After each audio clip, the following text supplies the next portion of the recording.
am Pepper Langlinais. You can call me Manda. It's like Amanda, but without that first A. I, as I mentioned, have worked in publishing for about 10 years before leaving to work on my own work. First I was a scheduler, a project manager, and then I became an editor, a developmental editor. And then I left because it was cheaper for me to stay home with my kids than to keep working and send them to daycare. Publishing does not pay well.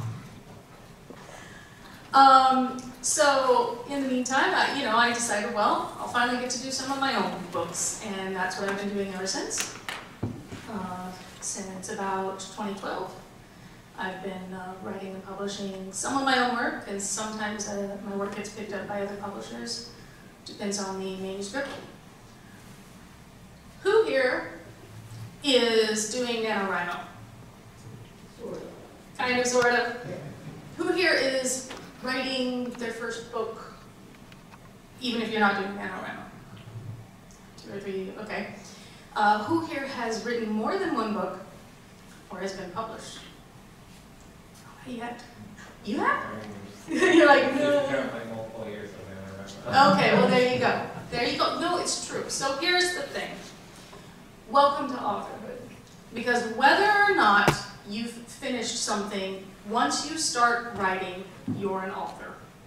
Doesn't matter if you finished it, doesn't matter if it's published. An author, by definition, is someone who writes. Your membership cards will come in the mail. But here's the other thing. You have to know going in why you're writing. This is a really important question to ask yourself from the beginning. And you don't have to tell anybody, but you have to be honest with yourself. So, are you doing it because you're retired and you want a hobby?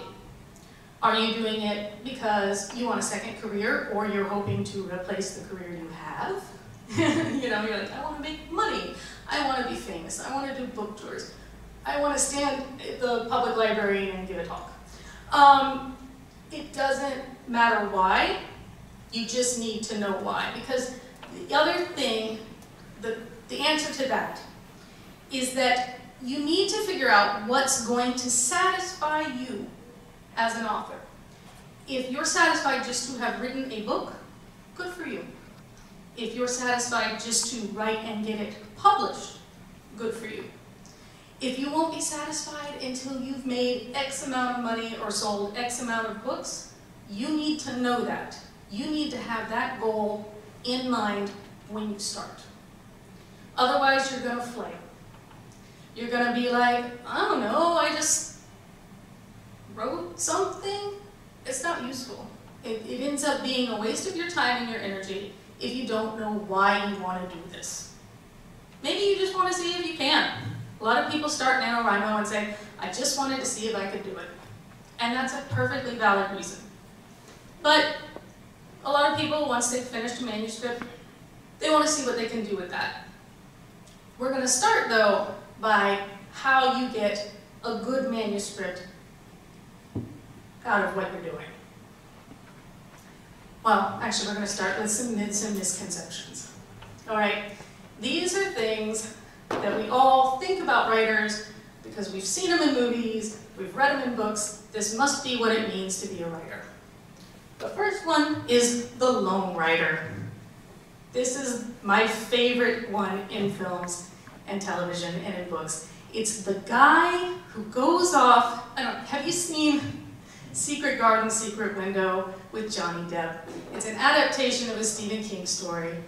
Johnny Depp goes off into the woods to this cabin to write his book. And, you see it in a lot of novels. Some guy in a garret, crouched, writing his novel. Have you ever noticed something about all these people, though? They're all crazy. Either they are crazy when they start, or they're crazy by the time it's over. You don't want to be the Johnny Depp. Lone writers are often not good writers. They're crazy writers. They doubt themselves constantly. They don't know where they're going. because writing is not a solo occupation. We have this idea that it's a solitary, endeavor. It's not.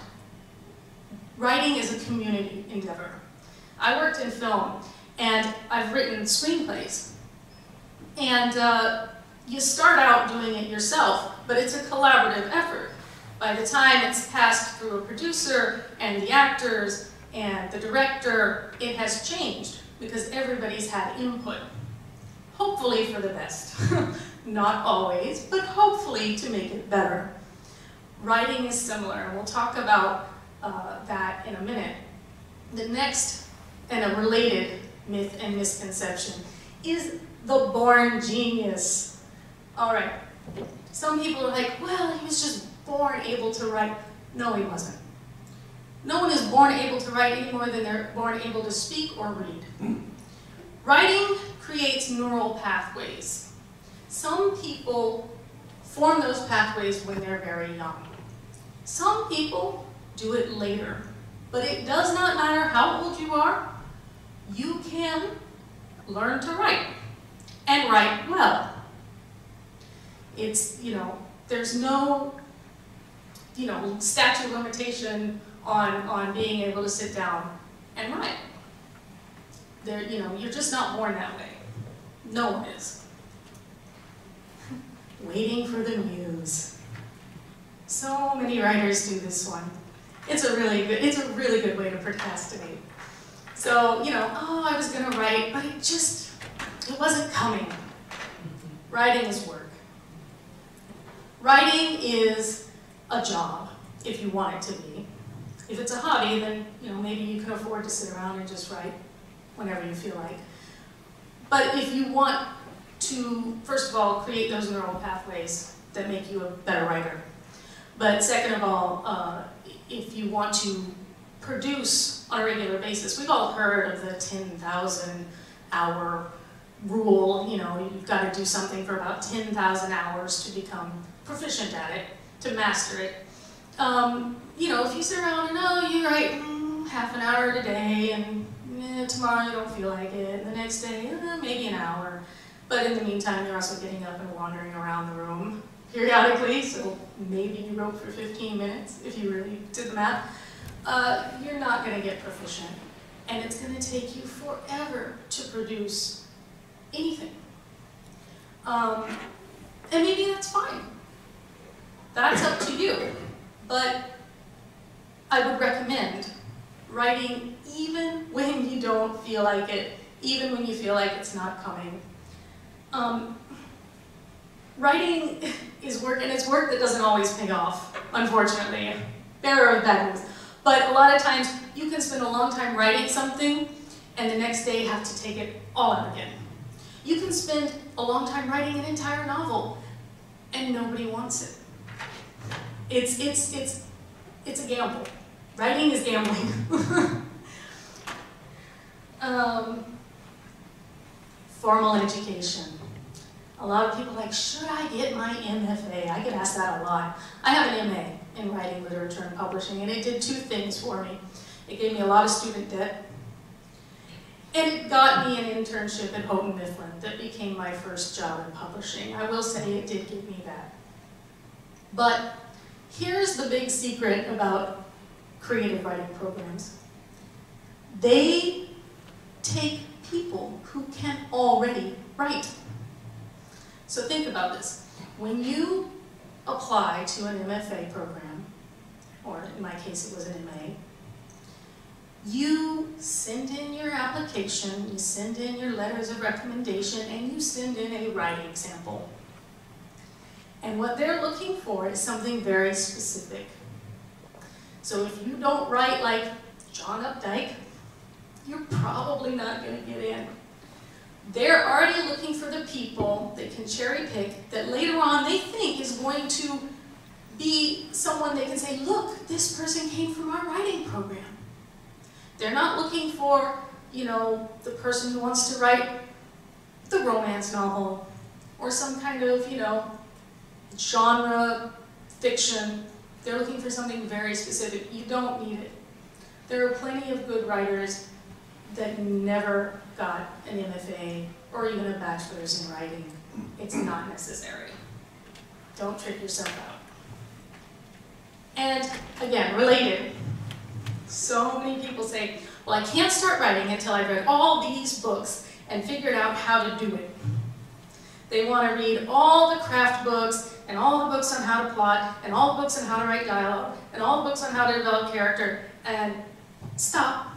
Please stop. What happens is you get so terrified of doing it wrong, you never do it. Because you're burying yourself in writing rules. You're reading all these books about how to write, and suddenly there's contradictory information. This book said this, but this book said that. And you freeze. You freeze up, and you don't write. So, don't. I always tell people, write your first draft without having read any of that advice. You can go back and fix it. As we say in film, you can fix it in post, right? That's what editing is for. That's the whole point of it.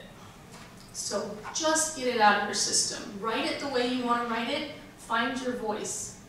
But don't worry about whether or not you're doing it correctly or incorrectly. Now you know what not to do. Now you know how you write. Or, sorry, you don't know how you write yet. We'll get there.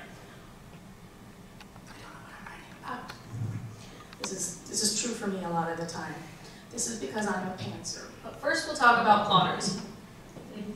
Plotters versus pantsers. A lot of you have heard this. Plotters are writers who outline everything extensively before they begin writing. They want to know where everything starts, where it's going, and where it's going to end. This is fine. This is, for some people, the only way they can do it. Meanwhile, pantsers, the name comes from flying by the seat of your pants, they just kind of go, oh, I had this idea. I'm going to write, and they do a lot of exploratory writing.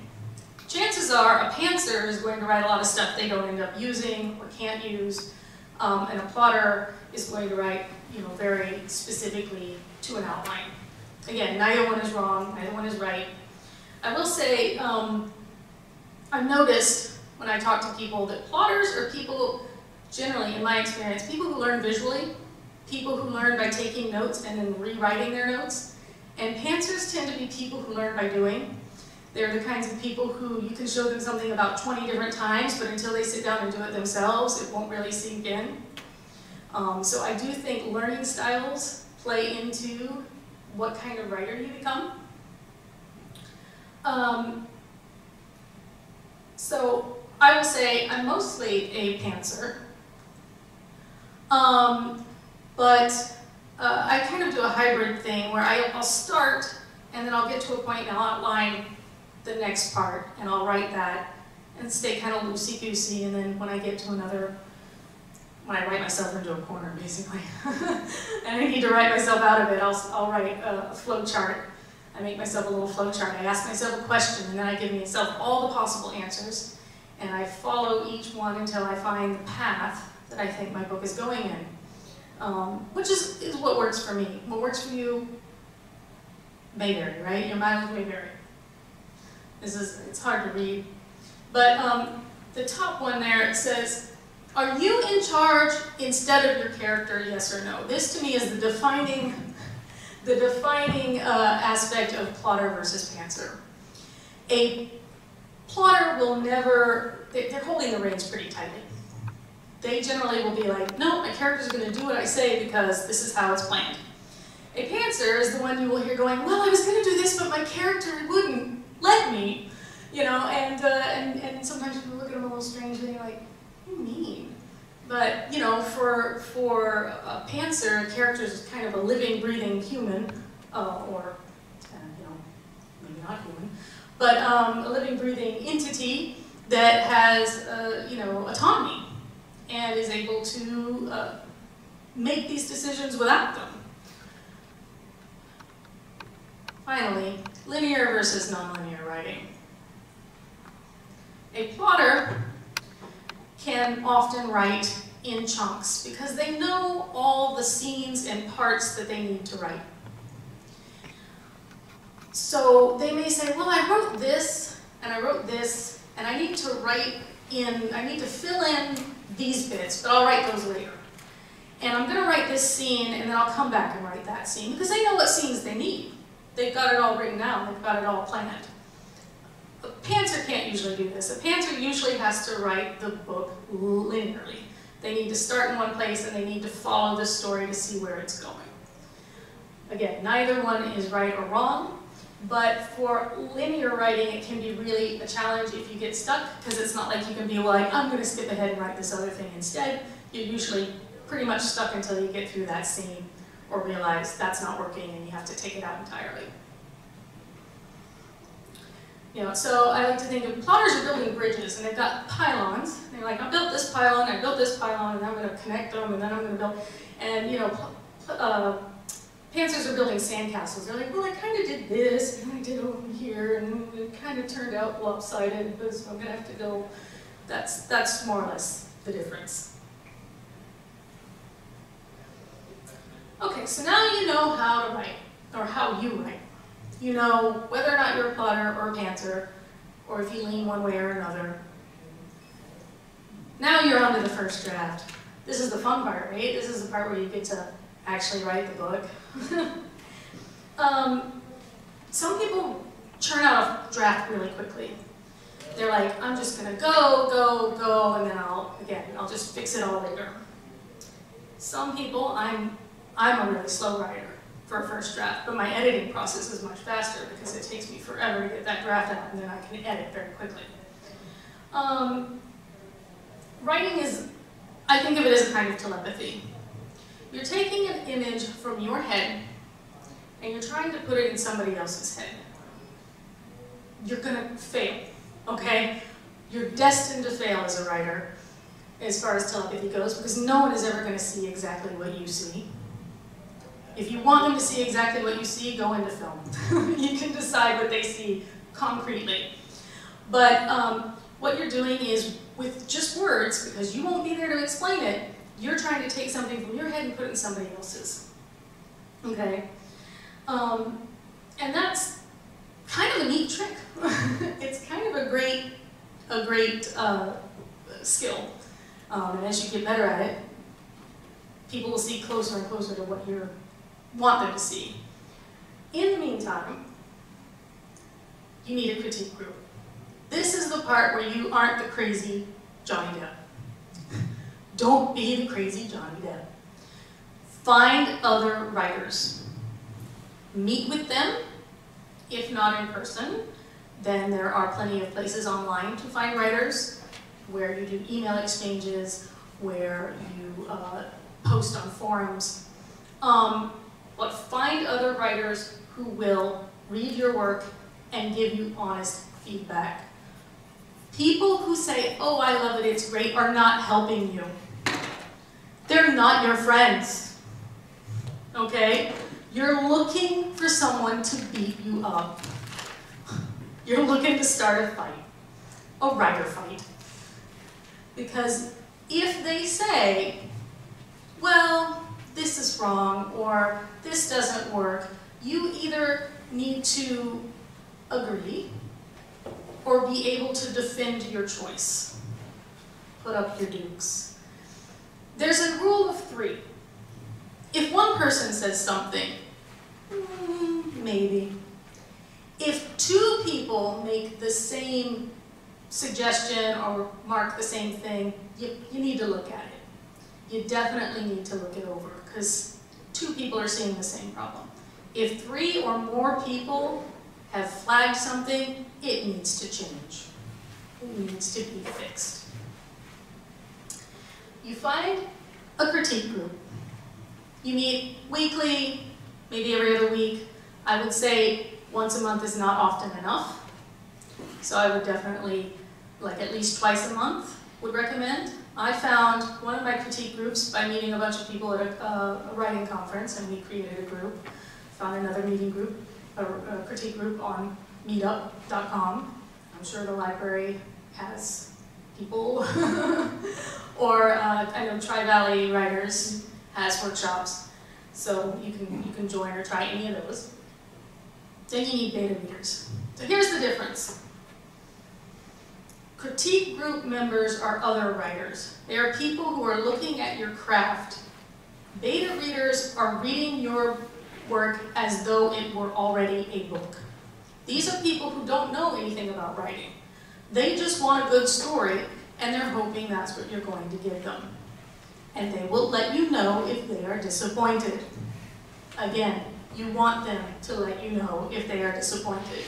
You'd rather disappoint a handful of beta readers than the thousands of people you hope will buy and read your book. Because those people will also let you know how terrible you are at writing. And they'll do it in a very public way by leaving Amazon and Goodreads reviews and all kinds of fun things like that. So your beta readers are your first line of defense in telling you, yeah, this is good, but it's just like blah, blah, blah. And I feel it's kind of, you know, cliche or whatever. Where do you find beta readers? Well, they're harder. They're harder to find and they're harder to pin down because even when you find them, a lot of times they're too busy. Oh, they meant to read it and they didn't get around to it. Oh, you know. So you need to get more beta readers than you actually need feedback because you're going to lose probably about half of them somewhere along the line. Either because they're too busy or they didn't like the book or some reason or other. Life gets in the way. It's fine. Just know you're going to need more. You're going to need to kind of conscript more into duty than you actually need feedback for. I will say, for critique groups, a good number I've found is anywhere between 2 to 8 people. That seems to be a good number. Beta readers, get as many as you can. As many people who are willing to read it. You know, please, read my manuscript. Hand it out on street corners. Set goals and deadlines, and I mean quantifiable goals. How many words a day do you want to write? How many, chapters a week do you want to get done? If you set quantifiable goals, you're more likely to meet those goals. If you're loosey-goosey about, oh, I was going to do some writing today, no. I was going to write 1,000 words today, I got to sit down and I got to do that. Or else tomorrow I have to write 2,000. Hold yourself to it and get your critique groups to hold you to it. Have them cracking the whip over you. One of the reasons you need a critique group is the accountability is so, so valuable. If you're sitting in a room by yourself and you're the only one who cares if you get any writing done, it's easy to go, well, nobody else cares, why should I? If other people are like, hey, you were supposed to bring something tonight, where is it? Hey, you were going to email me that, where is it? If people are nagging you for it, just to get them to shut up, you might actually do it. All right. And if you've got beta readers who are excited, oh, that's a good feeling. They're like, where's the next bit? Where's the next bit? I want more. That's a great feeling too. Finally, don't turn around. You're going to get feedback, and you're going to want to stop and go fix whatever you just got feedback on. Stop. You're in your first draft, and the goal is to finish the draft. You take all of that feedback, you file it away in some system that works for you. I keep a spreadsheet, but I also keep a stack of marked up papers to go through later. And you finish the draft, and then you go back and you fix the things that have already been flagged. Because otherwise, you'll just keep going back to fix things, and you'll never finish the manuscript. You never finish your project, whatever it is you're trying to do, a story or whatever. You will not finish it if you keep going back to fix this little thing and that little thing that somebody brought up. So, keep your notes. You can fix it later. Finish the draft. That's the key point. So many people do not finish a single manuscript. Then we get to do revising. This is the less fun part. Okay, so you've already spent so much time with these characters, so much time in this world. You're so done with them. Your critique partners are done with them. Your beta readers are done with them. You feel that way. You feel that way. But ideally, they're not. Ideally, you love these characters so much. They love the characters so much. Everybody is happy to continue reading the revisions. If they're not, something's very wrong. All right, you want them to be enthusiastic, and you need to be enthusiastic. You need to love your characters enough to spend a lot of time with them. Because not only are you writing them the first time, you're writing them the second time, the third time, the fourth time, the fifth time. If you start to hate them, there's going to be a problem. I feel like we've been here before. So, you're going to make those changes that you did in your feedback. You're going to go through, and then you're going to bring them back to your critique group and say, okay, here's chapter 1 revised. Is it better? Is it worse? Did I introduce new problems when I tried to fix the old ones? Because it's possible. And then you're going to send it back to your beta readers. Now, ideally, you will have existing beta readers and you will find new ones, people who have not read it yet. And so they'll be coming to it fresh, so that the old beta readers can say, oh yeah, this is better, and the new ones can say, oh, this is good, or well, this isn't working.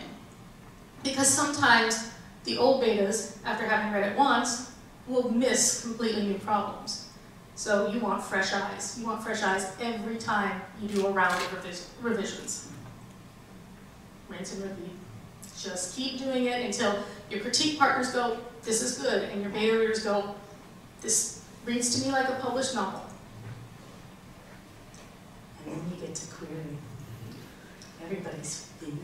Now, this is not always true. Like, if you're planning to self-publish, you can skip the querying process, right? You can go straight to publishing the book yourself, and we'll talk about that in a minute. But if you're going to query, your first question that you need to be able to answer is whether or not you want to query agents or publishers, because you cannot query both at the same time. Absolutely not.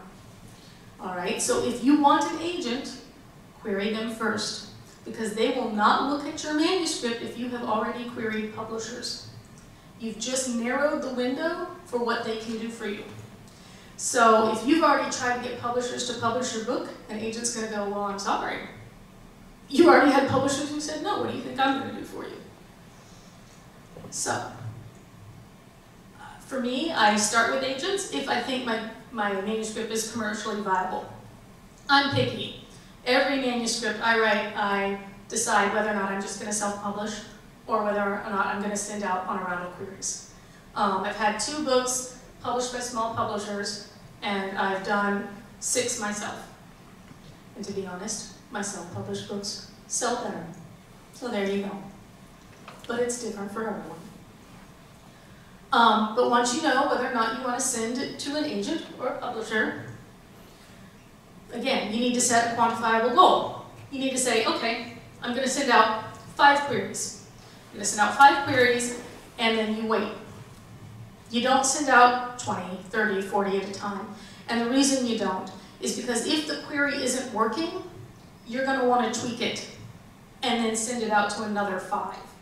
You don't want to send a bad query out to 100 people because you've just ruined your chances everywhere. So, I will say, get your critique group to critique your query. You know, have them look at it and say, yeah, this would make me want to read this book, or this makes no sense to me.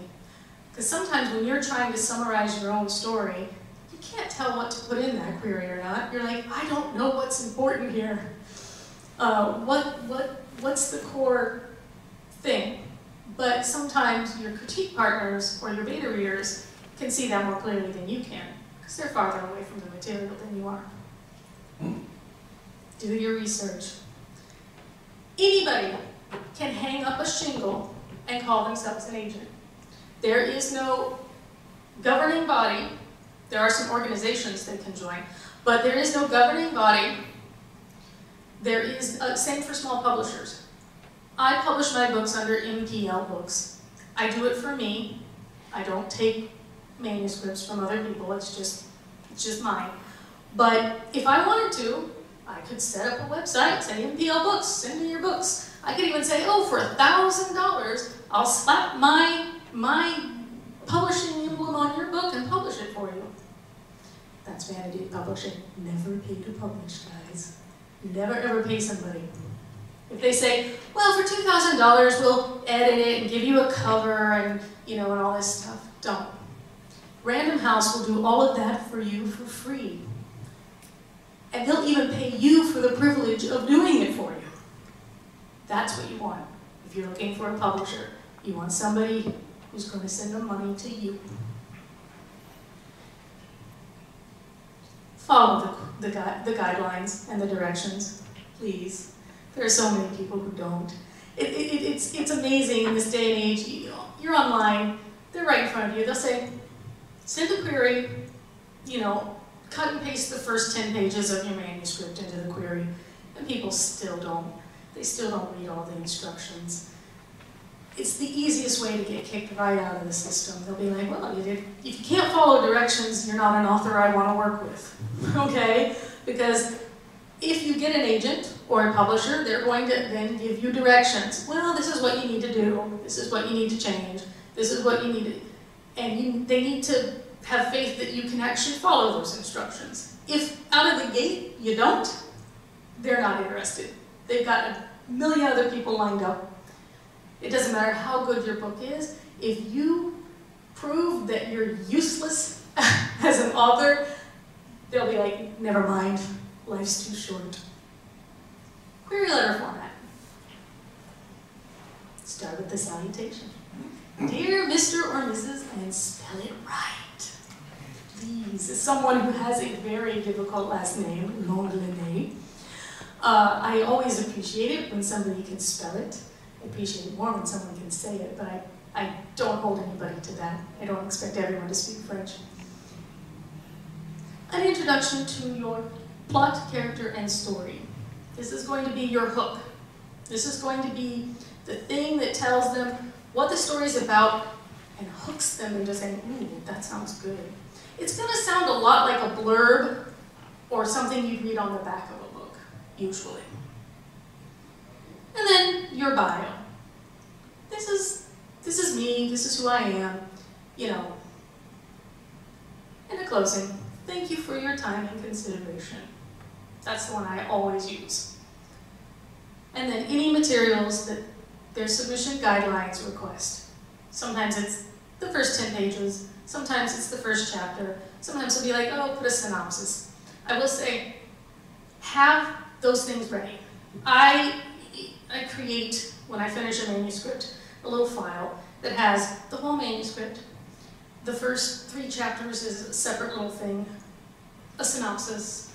The first 10 pages is a separate thing, so that I can easily either attach it, or more often they want it cut and pasted because if they haven't asked for the material directly, they're worried about viruses if you start attaching files. But I can open the 10-page document, select all, cut and paste it into my email so much faster than opening the entire manuscript, highlighting those 10 pages. Oh wait, it went over, I'm gonna go back. And getting just the right number of pages to cut and copy and paste into an email. So have that all just set for you in a file, so much faster. Have your bio, your headshot if you have one, any of those things. Have those ready. Why do they not like my submissions? All right, this query is the query I used for my novel, The Fall and Rise of Peter Stoller. This query got me a huge amount of response, and it's the reason I'm using it as the example here. I had a 17% response rate on this query, which is really high. 10% is considered very good. And I had almost 20. Dear Mr. and Mrs., in 1960s London, British intelligence agent Peter Stoller unexpectedly falls in love with a cab driver named Charles, and his life goes off the road. Instead of being completely focused on his work, Peter must now divide his time and energy between his love and his duty. When Charles is accused of espionage, Peter manages to save them both, only to discover Charles may have been an enemy agent all along. That made people want to read it, apparently. It was enough. The second paragraph will give them the technical specs. The Fallen Rights of Peter Stoller, there's the title, is an upmarket espionage novel, there's the genre, that has been characterized as John le Carré meets Mad Men. There's my comps. Now they know exactly what to expect from this manuscript. It is written in 3 parts, totaling approximately 90,000 words. There's my word count. St. Peter in Chains, St. Peter at the Gate, and St. Peter Ascends. Now the reason I named my parts is because I wanted to add this next sentence. A scripted version of St. Peter in Chains won table read my screenplay and received a professional table read at Sundance Film Festival in 2013. So the reason I broke up those 3 parts is so that they could see that one part of them had been adapted for screen. And I was very proud of that. For a while, Sally Field's production company was considering it. Alas, it did not go anywhere. A little about me. Here's my bio. I have an undergraduate degree in radio, television, film from the University of Texas at Austin, where I studied screenwriting and interned on the set of Hope Floats. I use that because a lot of people are like, ooh, she was famous, people. I went on to get my MA in Writing, Literature, and Publishing at Emerson College, which is a very well-known college in the writing community. So I use that because name recognition.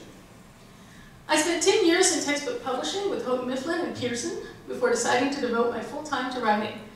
That way, I've subtly clued them in that I understand the publishing industry. My 15-minute play, Warm Bodies, has been twice produced and also turned into a short film titled Adverse Possession by Lavender Hassan Productions. And now they know that I've had a certain amount of success with my writing. Per your guidelines, look, I read the instructions. Go me! I have included a full synopsis in the first 10 pages below. Thank you for your time and consideration. So, a lot of people are like, well, I don't have a bio like that. I haven't done any of those things. It's okay.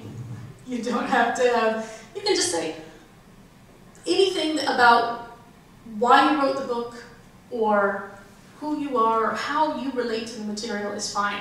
Particularly if you're writing a memoir or some kind of nonfiction, then saying, well, I wrote this because it came out of this. I recently edited a really good book about grief. Dealing with grief.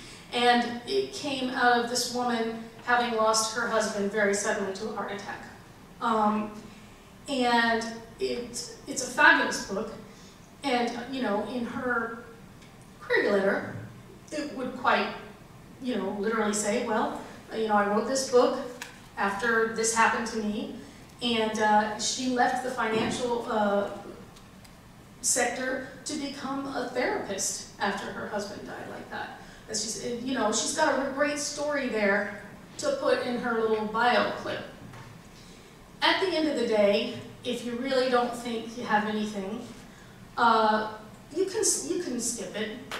You can, instead of doing a bio, you can say, this book is about love conquering fear. Or, you know, you can do something, and the themes. You can bring up the themes. Something that, you know, gives us another sense of the title of the manuscript, or something along those lines. Oh, this book is about, you know, love conquering all, whatever.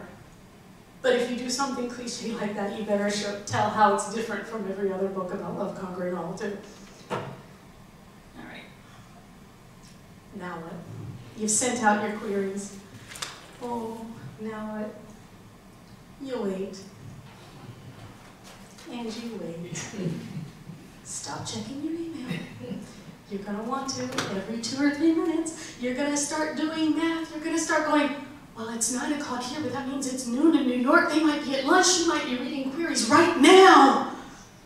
I'll just check. Stop. Only follow up if and when the submission guidelines say to.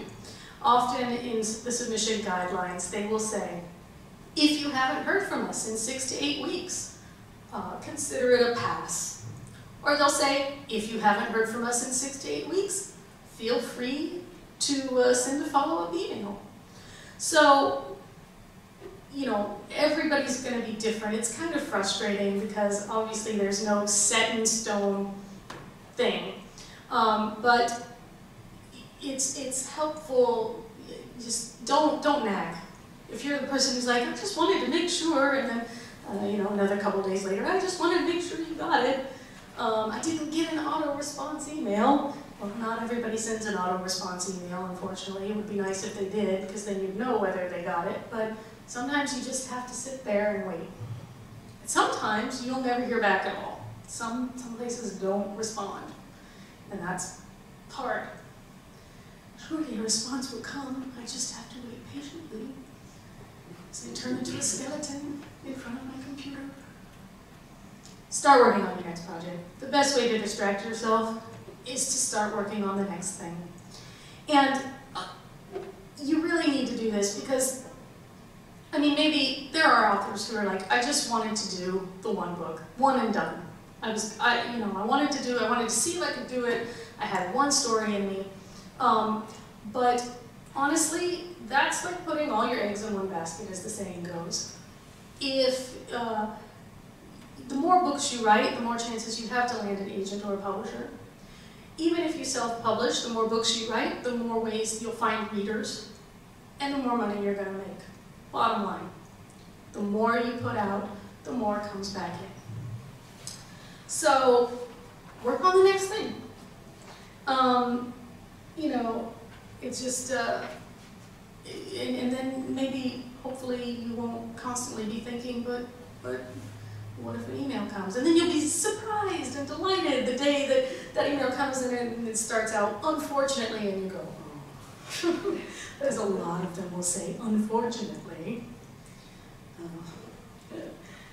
All right. Small publishers. So, in a couple weeks, JL Powers will come and talk more about your publishing options. And this is kind of hard to read anyway. I did an article for Dale Cameron Lowry, and he created these graphics for me, which are really nice. I did an article for his site. He's a great guy. If you look him up, he lists open submission calls on his site, and you can get them in your email. And that's really handy too if you ever want, you know, oh, so-and-so's looking for this kind of manuscript, so-and-so's looking for these stories. Dale Cameron Lowry. Dale, D-A-L-E. Cameron, C-A-M-E-R-O-N. Lowry, L-O-W-R-Y. So I did for him things to look for in a small publisher. And there are just some red flags that you want to look out for, and some things that you want to know. When you go to a publishing site, you want the site to be aimed at readers. That publisher should be trying to sell books to people. They should not be trying to get authors to send them manuscripts. If the first thing on that publisher's website is, send us your manuscripts, they're not selling books. And they're not going to sell yours either. They're hoping that you'll do it yourself, or that somehow you and the other authors will band together and sell each other's work or something like that. Beware of anything that says, we have a very family-oriented publishing house, because that means we're not actually going to sell your book. We're hoping you guys will just help each other out. It's not helpful. Make sure that the covers of the books that they do sell look professional. There are a lot of small publishers out there whose covers look like really bad Photoshop jobs, probably because they are really bad Photoshop jobs. Look at their Amazon rankings and reviews. Go check a few of their books, and just, you know, at random on Amazon, look at how well they're selling, particularly their most recent books. Because older books, you know, fall off, but their most recent books, see how well they're selling, see what the reviews say. Do the little look inside. If a publisher doesn't have a look inside on Amazon, that's a red flag right there. They should be wanting to draw in readers by giving them a sample of the work. If they're trying to hide the work, something is wrong. And you know, make sure when you do the little look inside, check the editing. Make sure that somebody edited and, you know, there's not a bunch of typos, a bunch of, you know, just bad writing that nobody thought to fix. They shouldn't have accepted a manuscript like that, right? And then make sure the formatting looks good. I have a book that came out with Evernight, which is a fairly well-known small publisher. But when they put out the paperback, they just dumped the e-file, the e-reader file, into a paperback format. It doesn't look anything like an actual book. It's terrible, to be honest. I was very disappointed. I was like, really? Because the formatting for an electronic book and for a paper book are two completely different things. All right? You can't just take one file and dump it into another and hope it's going to work out, because it won't.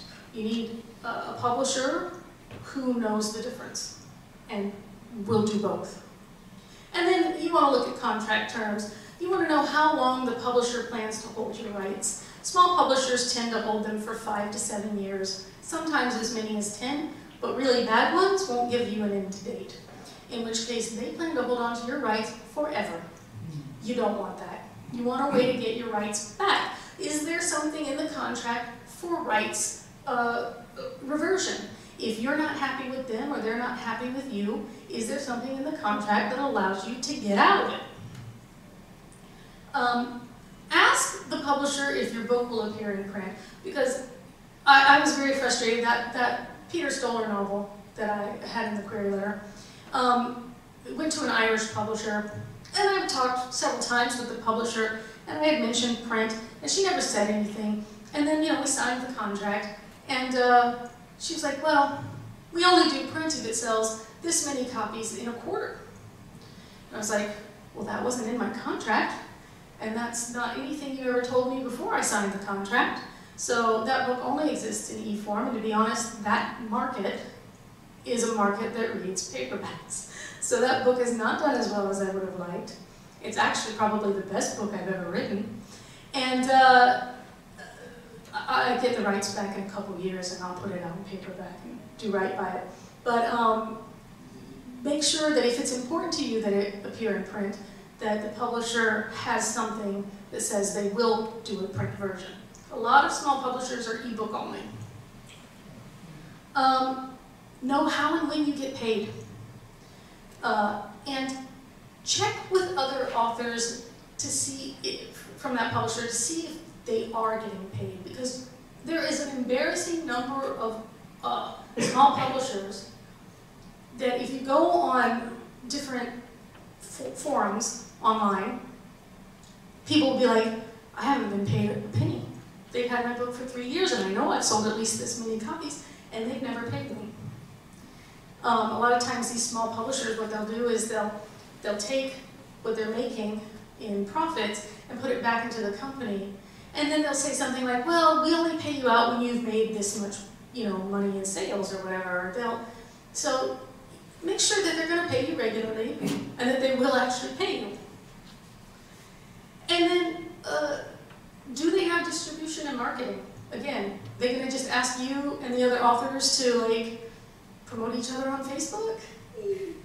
Or do they have an actual marketing department? Do they have something that they will do for you in terms of marketing? A lot of small publishers don't have the money or the wherewithal for it. So you're either going to be marketing yourself, or you're not going to get any marketing at all. And distribution is super important. If they cannot get books into stores and libraries and places where people look for books, think about how you find out about books you want to read. There are the authors you already know about, the ones that you know their names, you pre-order their books because you love them, right? There are the authors you hear about from friends, or you read about them in a blog, or, you know, something. You heard about them somewhere, and you're like, oh, I might want to read that. And then there are the authors that you wandered around a bookstore or a library long enough and you found something to read. And you suddenly go, oh, I never even heard of this person. This is a good book. You want to be that author. You want to be the one that somebody stumbles across. Well, you want to be the one. Word of mouth is still the best way. Get your friends to talk you up. But you want distribution. You want to be in bookstores. You want to be in libraries. If you publish with Amazon's KDP, most bookstores won't carry you. They see Amazon as the enemy. So the novel that I said was with Evernight. Evernight used Amazon to create the print version. So I went to Books Inc. I said, will you carry this on consignment? And they looked at it and they go, no, it came from Amazon. I said, well, I didn't have any say in that. They said, no, but we won't carry it. Even on consignment, they would not carry it because it was an Amazon book. I use Ingram Spark for my print products now because bookstores will carry Ingram books. And so if you want to be in bookstores, I suggest doing your ebook with Amazon and doing your print book with Ingram. At least that's what's worked for me. And finally, does this publisher own your next book? Because a lot of them will have a clause in their contract that says, we get first look at anything else you write. Some of them will say, we get first look at anything else you write in this series. They're very specific. But some of them will say, anything else you write. So if you're like me and you genre hop, I write like a lot of different things. I write mystery and then I write a romance or something because I get bored and I gotta go do something else. Then you're like, well, you're a romance publisher, but my next book is a mystery. They're like, it doesn't matter, we get first look at it. And you've got to spend 90 days waiting for them to come back and go, yeah, we don't publish this. And you're like, I know, they told you that. So just be aware that a lot of contracts are going to say something about. All right, so self-publishing. There are a lot of pros to it. It's faster. You don't have to go through the querying process, which can take a lot of time. The publishing process takes a lot of time. Publishers, when they accept a manuscript, it's still 1 to 2 years before it reaches bookshelves. So if you're writing a trend, and the publisher takes your book, well, that trend may be over by the time the publisher publishes your book, and all those sales that you think you would have had, you're not going to have. People have already, gorged themselves on whatever that trend was. You'll have creative control. This is sometimes a good thing and sometimes a bad thing, okay? Because some things that go out there should never have gone out there. But the nice thing is, you don't have somebody saying, well, no, you have to change it, or no, this is the cover we're going with, whether you like it or not, or whatever else that a publisher or even an agent will demand that you do. You get more of the royalties. You're not splitting it with the publisher, you're not splitting it with an agent. An agent usually gets 15%, and a publisher gets another 15%, or more, sometimes, depending. So you're keeping a good chunk of the change, but there are cons. You can't just upload a book. Well, you can, but I don't recommend it. I think we've all seen really poorly created books. People who just wrote a draft and uploaded it, and you go, what? No. It costs. All right, so I told you earlier, don't pay to be published, and that's true when you're dealing with a publisher. But if you're self-publishing, you're going to have to pay upfront for things that a publisher would normally do for you. You're going to have to pay for a good cover design. Because unless you are a graphic artist, and not only that, unless you are a graphic artist with specific experience in book design, you shouldn't make your own book. You should not put your photo of your favorite vacation on the front and put some cursive writing on it. You need to find an actual designer. I can give you the name of mine, I love her. But you can go on any Facebook writers group and say, I need a designer, and you'll get just a list. And people go, oh, I love mine, and this is mine. And pre-made covers are usually far less expensive, and if you can find one that suits your book, you can get one for $50 or $60, and they'll, customize it with your name and your title and all that. It's very doable. So that's going to cost you. Editing is going to cost you. Some people go through an editing phase, they pay an editor even if they're planning to query. They will go and have their book professionally edited in the hopes of landing an agent. You can do that if you want. But if you've done a good job with your critique group and your beta readers, you shouldn't need to do that. But if you're planning to self-publish, I do recommend that you get an editor, just to do a pass-through. There are two kinds. There's a developmental editor. That's the person who's going to read your book and tell you literally where the story isn't working. They're looking at it from a high level, and they're going to be like, this doesn't work, or this character doesn't even need to exist here. Now again, your critique group and your beta readers may have already told you that. Then you're going to have a copy editor proofreader. That's your other editor. Some people can do both.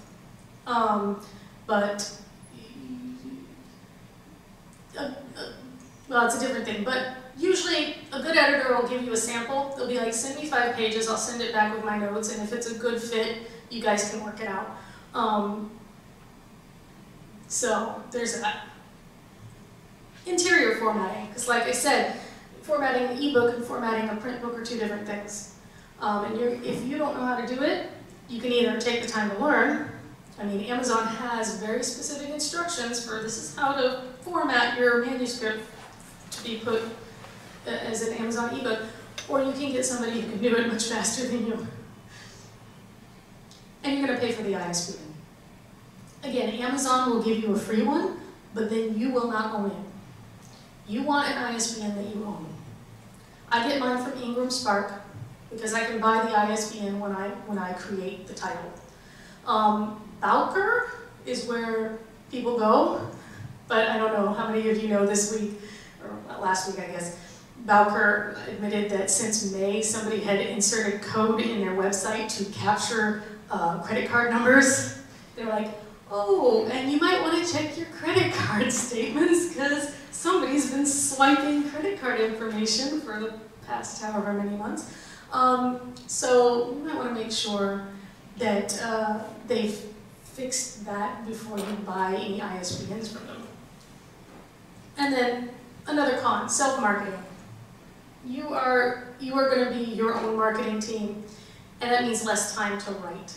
You will be dividing your time between writing and marketing.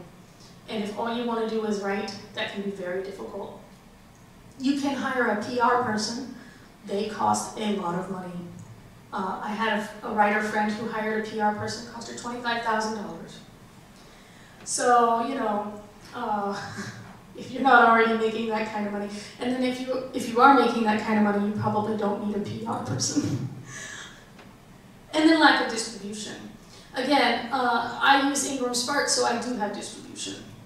Amazon just ordered 20 some odd copies of my most recent book to put, you know, in stock for them in paperback. So they have the ebook, and they ordered about 25 copies of the paperback, and Barnes & Noble has ordered a certain number of copies of it. So, you know, they will order it to have it on hand. And then you can go to your local store and be like, do you have this book? And they'll be like, no. And you'll be like, can you order it? And they'll be like, oh, here's a title I haven't heard of, but people are asking for it. Mm-hmm. Maybe we should keep a couple. Mm-hmm.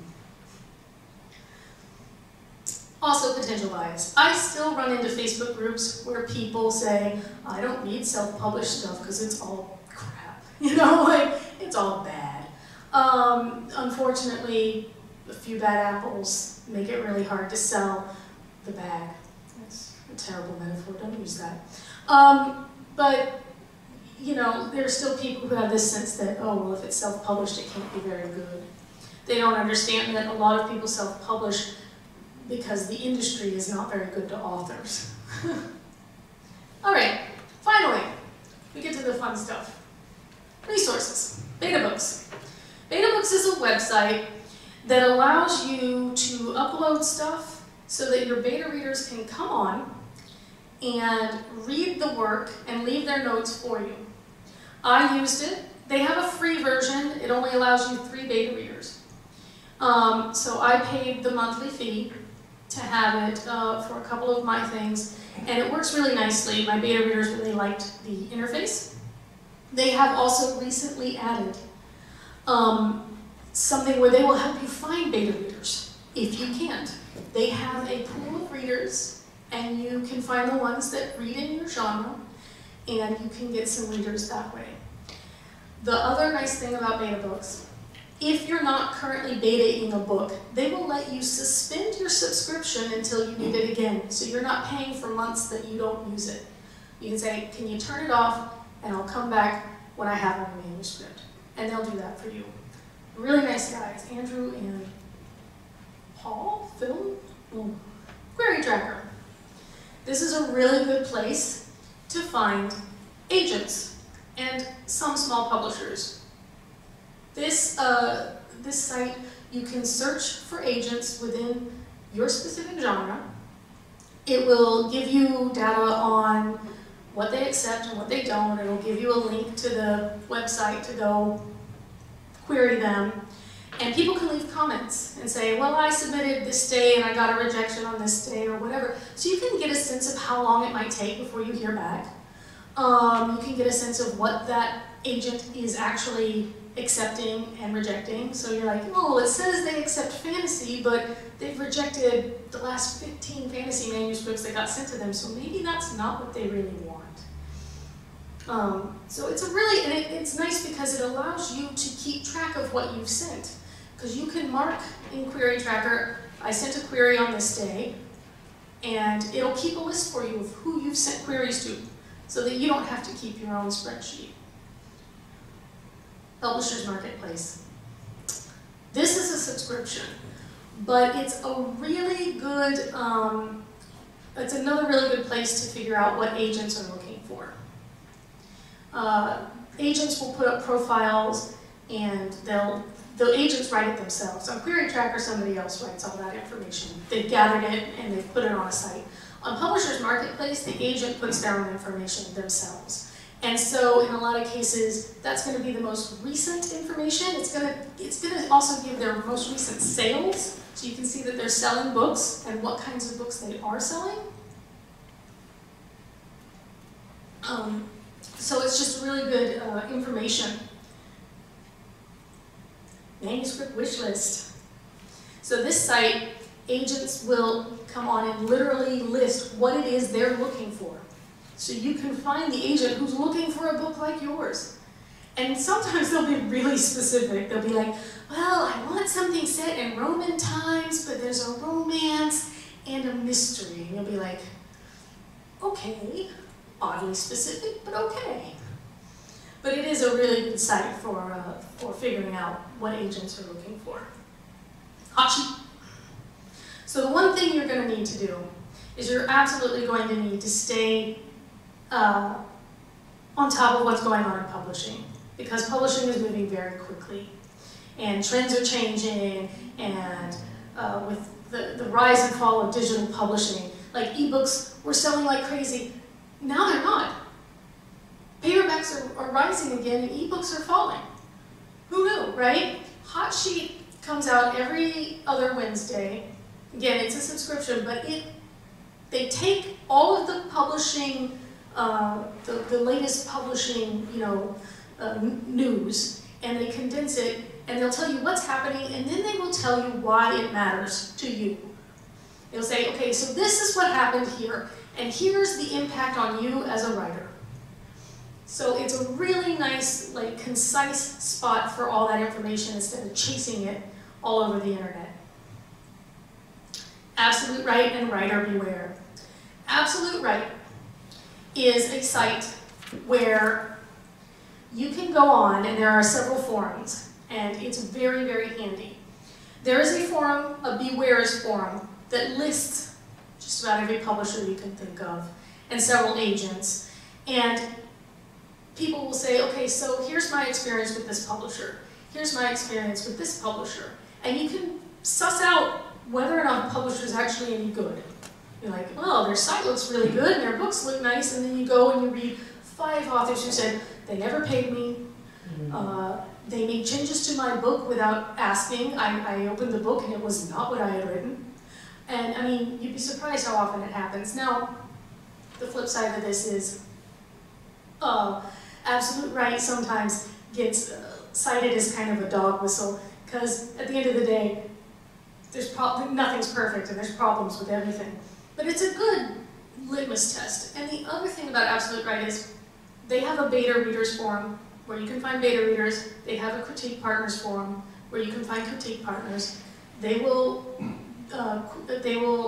critique your query. There are like a lot of parts of absolute right that are just very helpful. Writer beware is similar in that they will post information about publishers that are doing shady things. They get attacked quite regularly for this because the publishers are not happy about being outed. But it's good information. Publishers Weekly and Book Life. Publishers Weekly is a magazine that's for publishers and libraries. But I recommend authors read it too, because again, it's a good way to keep track of what's going on in the industry. Things are moving very quickly, and it's handy. Book Life is specifically their indie author magazine. It's a digital magazine, and it's specifically for independent authors. And it's good information again about, they'll do things like you can submit your old book cover and say, can you suggest a redesign? And if they select your book, you can get a free redesigned cover if your existing cover wasn't working for some reason. They give a lot of good articles for indie authors. English Bard, which I've talked about, they will do ebooks too. They will do hardback and they will do paperback. I use them for paperbacks. I use Amazon for my ebooks because I found that having my ebooks in Amazon, the Kindle Unlimited program, makes me the most money as far as ebooks go. But for a paperback, English Spark is fabulous. Tri-Valley Writers and California Writers Club. If you're looking for other writers to meet with in person, face-to-face, that's what you want. They're the local writing group. They hold a conference every other year in Pleasanton. I think there's one next year. It's smaller than, the big ones, but also far less expensive, and you don't have to stay overnight if you live locally. The Authors Guild and Ally. The Authors Guild is what it sounds like. It's a massive organization for authors. There are various levels of membership based on where you are, whether or not you're published, how much money you've made as an author, and things like that. But the Authors Guild is great because they have lawyers who are willing to look at contracts or advocate for you if something goes bad. So if you're a member, you can get counsel. Ally is a similar group. It's the Alliance of Independent Authors. So if you are self-publishing, Ally is a really good option. They give really good, again, self-publishing information. You can get a lot of discounts with Ally on Ingram Spark or to various conferences if you're a member. These then are the specific organizations. You've got the Science Fiction Writers of America if you write science fiction. You've got the Romance Writers of America if you write romance. You've got the Society of Children's Book Writers and Illustrators. There are organizations for pretty much every market, okay? So if you write something very specific, find your tribe. It's out there. There are mystery writer organizations, and again, they will know more about what you're trying to do than some bigger group might. Yes, Al? What was the SCBWI again? Oh, Society of Children's Book Writers and Illustrators. So that's for people writing children's books and young adult books. Yeah. And writing conferences. I absolutely advocate for writing conferences. The San Francisco Writers Conference happens every February. It's expensive, I won't lie. It happens down at the Embarcadero. The Writers Digest Conference happens usually in August in New York City. It's also massive. And if you like something a little smaller, I recommend the DFW conference, the Dallas Fort Worth Writers Conference. It's a little bit smaller and a little less intimidating, and they have some really good workshops. A lot of the bigger writers' conferences won't have workshops per se. They'll have a lot of, like, you know, panels or something. But DFW will actually have some workshops that they'll sit down and work with you on your writing. But even if you don't choose any of those, writing conferences are a great way to get motivated, recharge if you're feeling down, get good information. You know, it's just, it kind of, you're exhausted by the end of it, but you feel great by the end of it too, right? So try to go to at least one a year is usually my rule of thumb. I go to 1 or 2 if I can. All right, now if you have a question. By the way, if you want a copy of this, this presentation, just email me. I don't keep an email list, okay? I don't do a newsletter. I know a lot of people are like, oh, you're supposed to have a newsletter. You know, I feel like if people want to hear from me, they'll come find me. Like, I'm all over the internet. I'm not hard to find, so, you know, I'm not going to nag people in their boxes. These are all the places you can find me. And these are my books. Did I tell you? I have beautiful designers. Oh, whoops. My designer did those too. Aren't they pretty? I had a different designer, did Peter Stoller. And Manifesting Destiny was done by Evernight. And then the Sherlock Holmes book's really old. It needs to be redesigned. But yeah, so, questions? Anybody? Did I cover anything? Yes? Copyright, that type of thing? Yeah. Once you've written it, it's technically your intellectual property.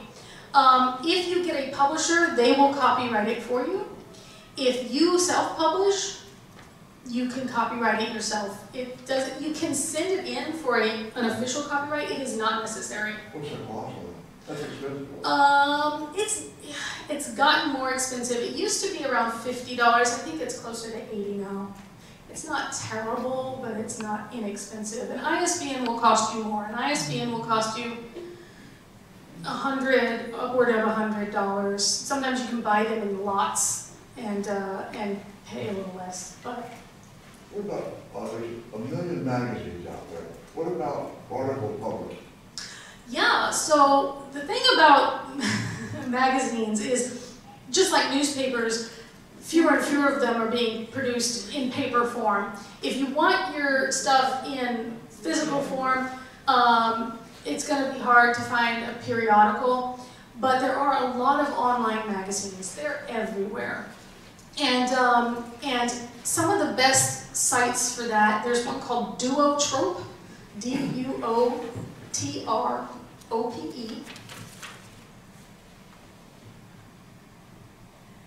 And they list a lot of magazine outlets.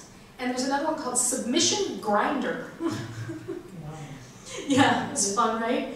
And they list a lot of magazine places. And you can choose your genre and how many words you've written, and it'll narrow it down for you. So it's really kind of handy because you say, oh, I've written a mystery story and it's 5,000 words. Which magazines will take that? And you narrow it down and it'll spit out all the magazines that take that kind of work. So that is a handy, handy thing. What about plays? Plays, Yeah. yes. I have written plays, and again, there's what is the name of the site? There is a New York City playwrights site that lists open calls for plays. That's usually where I find places to send my stuff. I think it's just called nyplaywrights.com or org or something. New Pages is a site that pretty much does everything. It'll list magazines, theaters, book publishers. So New Pages is a really good place to find open calls. Plays are hard, and I'll tell you why.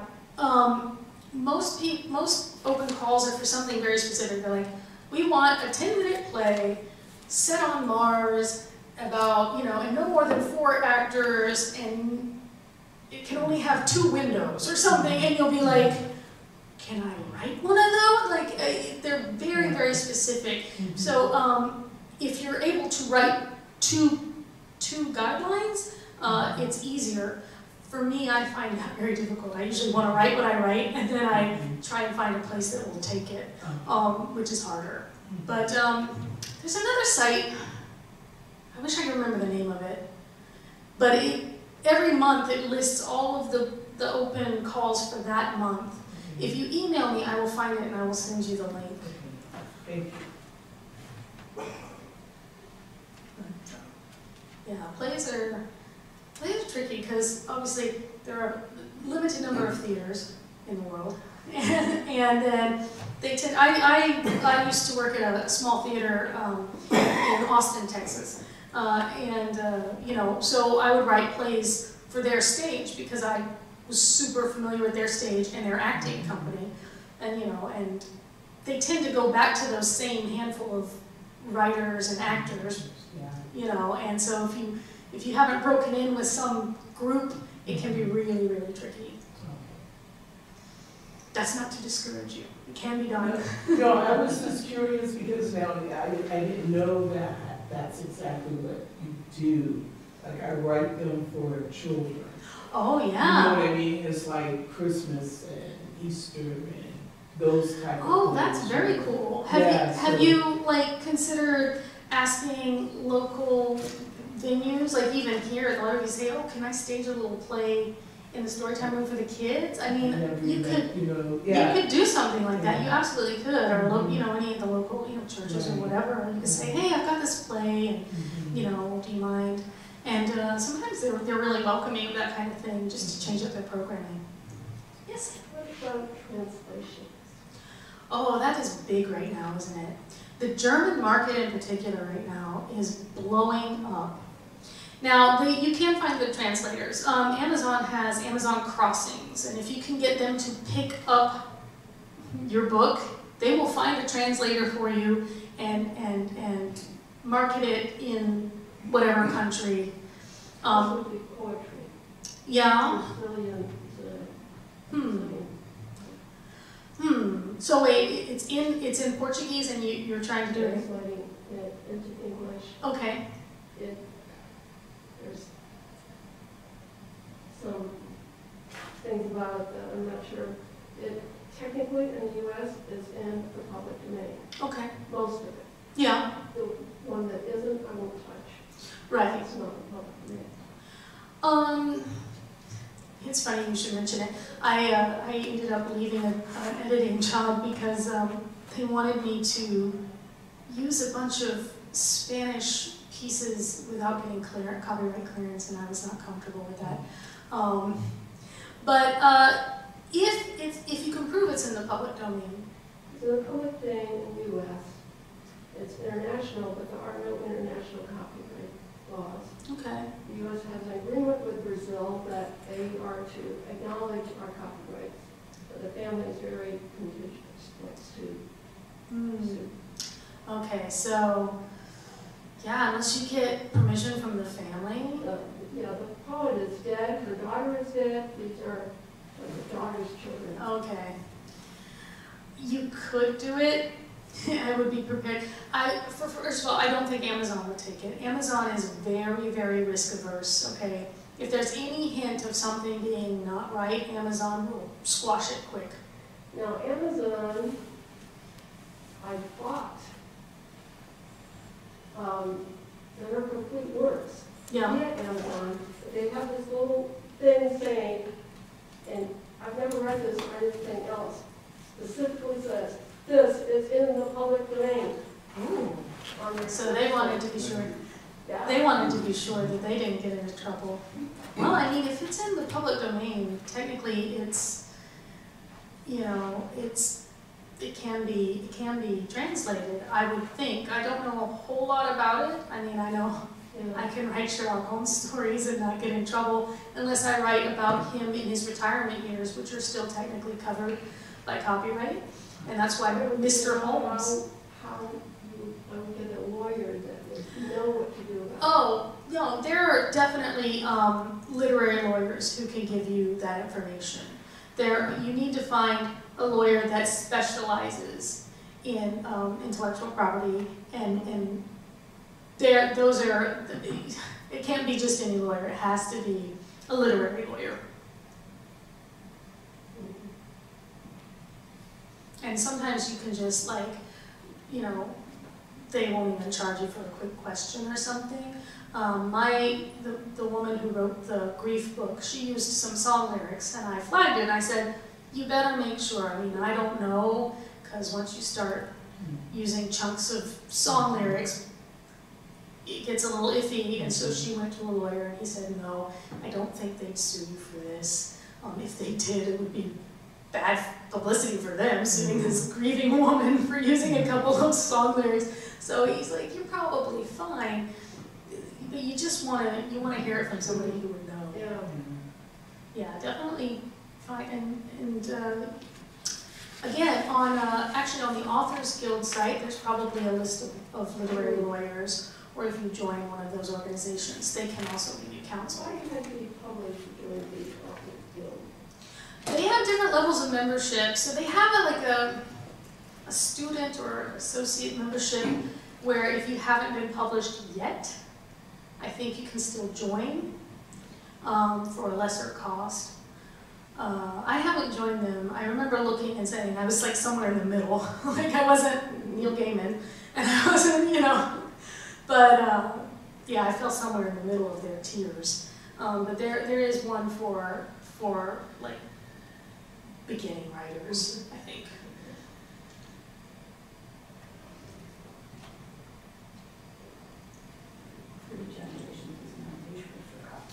Is that it? That's all your questions? I answered everything? I could add something. The Mechanics Institute in San Francisco also has workshops for writers. Oh, really? Yeah. And they even have the workshops cost usually around $100 to $200. Okay. Depending on half a day, all day. Oh, sure, yeah. But they also have, I think it's weekly, a luncheon on Fridays. Oh, You don't have to be a member. okay. And this is in the city? For writers. Okay. And they usually have someone come, like yourself. And talk them through their lunch. Give them indigestion. But yeah, well, that's cool. I think I have seen something about that in the San Francisco Writers Conference emails. I think sometimes they kind of cross over a little, don't they? Yeah, so that's also a really good option. Because I think their workshops too are usually very targeted. So if you're looking for something very specific. If you go on their website, you'll see what each one is. Yeah. Well, that's cool. And Tri-Valley Writers has a meeting this Saturday. Oh, okay. Where is that? Do you know? It's at 4 Points Sheraton in Pleasanton. Okay. And I believe it's at 2. And you can check in as early as 1:30. There is a small cost. I think ideally they'd like you to RSVP, but I think members do just show up sometimes. Okay. That's good. And then if you're not a member, it's okay? Yeah. Okay. It costs a couple dollars more. Sure. Yeah, that makes sense. Do you know if they have dues or something? I guess they would probably. They do have dues. It's not very much. So that's cool. Yeah, I haven't joined them. I know a lot of people who are in the. Oh, it's on how to make money writing blogs and online stuff like that. Yeah, yeah. What it is. Monetizing, monetizing your online writing. That's always good too. Are blogs dying? I don't know. Do people read blogs anymore? I think everybody just reads Twitter. It's faster. Get it in like small chunks. Your content free. There you go. Yeah. There's so little actual content. It's mostly pictures and GIFs. Yeah, getting paid to write for online blogs, magazines, and websites. All right. Leanne Krusmark Yeah, at 2 4 Points Sheraton. Cool. So there you go. There's another place to meet other writers. and corner them into reading your stuff for you and giving you feedback. Please give me feedback. And then for critique groups, they have better readers, and they have a new thing called a launch team. Oh yeah, yeah, street teams and launch teams are big if you're a self-published author for sure. Goodreads, is that what you said? Goodreads. So Goodreads is owned by Amazon. Most people are going to buy their books from Amazon, but fewer people are leaving reviews on Amazon. Most people are leaving their reviews on Goodreads, I've noticed, because Goodreads doesn't require you to actually write a review. You can literally just leave a star rating. That's both good and bad, because somebody could just come along and give you a 1 star for no reason. They may never even read your book. They're just like, I don't like the sound of it, 1 star. And they don't have to give any explanation. But at the same time, Goodreads is a place where a lot of people log what they've been reading, and you make friends there, and you see what they're reading, and they see what you're reading. And so as an author, you really want your friends on Goodreads to show that they've been reading your book, so it shows up in everybody else's feeds. And then other people go, oh, want to read, there's a little button, want to read, and it goes into their bookshelf. And the more it spreads, the better off you are. At the same time, again, most people still go to Amazon to buy their books, and that's where they're going to see the star rating a lot of the time, and where they're going to read reviews. Now, authors keep saying, oh, we want reviews, but to be honest, what I hear from a lot of readers is, oh, I don't really read the review. I look at the cover, I read the blurb, I read the first couple pages. If I like it, I buy it. Some of them say, oh no, I still look at the star rating. But a lot of readers are pretty savvy. They go, well, I know it's not for everybody, but that doesn't mean I won't like it. Or I know everybody else likes it, but that doesn't mean I will. They know what they want. They know what they want. Give your readers some credit. They're not just wandering around going, I'm only looking for things with 5 stars. They're looking for something usually very specific. Again, they already know the author's name, or they've heard the title from a friend.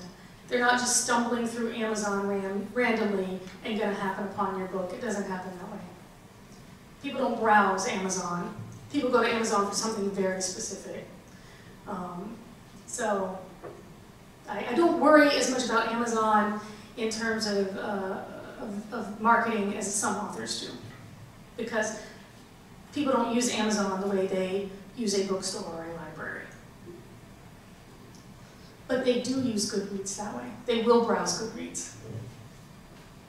So you look and see what your friends are reading. Yeah, and how many stars they gave it. Oh, well, so-and-so really liked that one. So even if you haven't spoken to so-and-so in months, it's as good as word of mouth, right? You're like, oh, but he liked it, she liked it. Maybe I'll try it. You don't get, sometimes on Amazon you get people that will give like 1 or 2 stars because they didn't like the way the book physically arrived. There was something wrong with it. Yeah, it was damaged. Damaged in the mail. And the author's like, I couldn't do anything about it. I'll send you a new one if you change your rating, I'll sign it and everything. You know, yeah, people love to complain. That's something else to remember. More people are going to write a review if they didn't like it, because they're mad that they wasted their time, than if they did. Because when we pick up a book, we expect to like it. We expect that the author did their job and they're going to entertain us. And at the end of that, you're like, I gave them the money, I read the book and enjoyed it. That's the end of the transaction. They don't think, and the next step is to write a review. That's why it's so hard to get good reviews. However, if somebody is disappointed, oh, lost my mic. Sorry. If somebody is disappointed, I don't know. Slip that off. No, I didn't. Then they will, I'm too chatty. If they didn't like it, then they feel like they didn't get their money's worth, that's when they're going to go write the review, when they're angry. When they're like, this transaction did not go the way I expected. I paid for a book that was supposed to entertain me, and it didn't. And that's when they're angry, and that's when they write the 1 and 2 star reviews. So you've got to keep that in mind when you're reading reviews. Because you're going to have the people who really, really liked it and might, for whatever reason, feel compelled to write something. Then a lot of those 5-star reviews are the people who know the author and said that they would go write a review. And then, you know, the people down here who are angry because for some reason it didn't meet the expectations. And you can't please everybody, you just can't. The important thing is to make sure your cover accurately reflects your book. Not that, oh, the heroine is blonde and therefore it has to be blonde on the cover, but that when they pick up the book and they look at that cover, they know the kind of book it's going to be.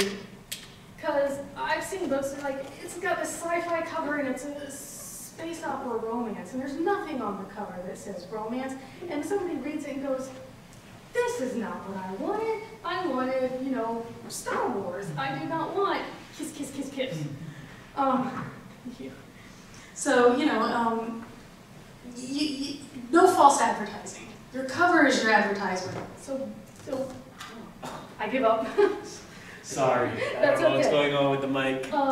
We should wrap up anyway. Yeah. You guys are going to close it. I don't want to keep anybody. But yeah, so be sure your cover and your blurb and everything is an accurate advertisement for the content, because that, more than anything, I see people very angry. This was not what the cover said it was gonna be. Or even what the blurb said. The blurb said this and the actual story was this. Why? All right, well, Do you trust a 4-star review more than a 5-star? I do. Because it tells me that somebody has discernment. Somebody thought about it first. Like, 5 stars is like, look, one of the best books I've ever read. How many books that you've read is one of the best books you've ever read? Not all of them, it can't be. So you've got very good, and you've got 3. People say, oh, 3-star reviews are bad. I'm like, no, they're average. This is an okay book. It wasn't great, it wasn't bad, passed the time, it was fine. But a 4-star review is actually kind of right where you expect a good book to fall, unless there's something amazing about it. I trust the number of reviews that have been posted more than I trust the stars, because if I see a book and I don't know anything about it and it's got an average of 5 stars and 20 ratings, what that tells me is nobody's reading it. Well, yes and no. Again, it's harder and harder to get reviews anymore. So it used to be you could get hundreds of reviews very easily. And the more Amazon has cracked down and the more it has strict reviews, some of my books used to have 30, 40 reviews and now they've got 14 or something. Because Amazon just went through and stripped out, they either canceled people's accounts and then their reviews disappeared because those people got in trouble with Amazon for one reason or another. Or, you know, they used some algorithm and said, well, not all of these can be real reviews, so we're going to take this many out randomly. So I don't actually worry too much about the number of reviews anymore. Although again, I would look at Goodreads before I look at Amazon for number of reviews. On Goodreads, if somebody's got 40 or 50 reviews, on Amazon it still might only have 3. And that's just the nature of Amazon. People don't go to Amazon to write reviews. They go to Goodreads for it, at least for books. And that's the nature of the beast. People who fixate on Amazon reviews, I'm just like, why? Write your next book. The more content you have out there to sell, the better you're going to do it. That's the honest truth. All right, thank you very much.